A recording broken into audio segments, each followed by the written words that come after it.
Hello po, i-flex ko lang sa inyo ang aking mga tinanim. Ito po ay galing lang sa buto ha. Ito po ang aking kalamansi. Ito. So tingnan nyo po, napakataas na niya. Mas malaki pa sa akin yan. Yan, naging successful din po kasi galing po yan sa buto na tinanim ko po talaga.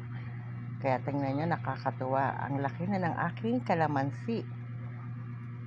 Tapos po, ayan, kaya hinihintay ko na lang siyang mamunga kasi nilipat ko na po siya sa lupa.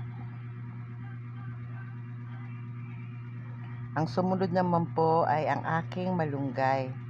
Galing naman po to sa sanga rin ng isang puno na itinanim ko. Ngayon ayan po, malaki na rin siya at marami na rin siyang dahon.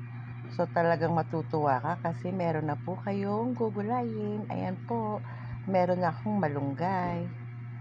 Kaya ito po yung mga nasa bakuran ko na makikita nyo meron na akong mga pananim. Ang sumunod naman ay ang aking bayabas. Ayan, talagang malaki na rin siya.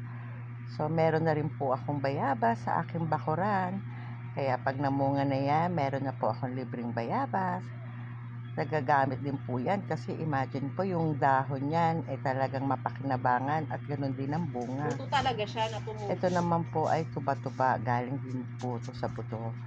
Ito naman, sabi po ng mga nakakarami na gamot po sa mga sakit-sakit na itinatapal-tapal sa ating katawan. Kaya ayan po, naggawa rin ako ng tuba-tuba. Nagtanim din po ako para magamit.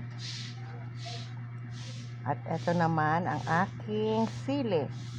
Kita nyo naman, namunga na rin siya. Galing lang yan sa paso. Galing yan po yan sa isang bunga, isang buto na itinanim ko para mamunga. Ito rin po ang aking kamatis. Meron na rin po akong kamatis na malaki na. Ayan. So, hihintayin ko na lang silang mamunga.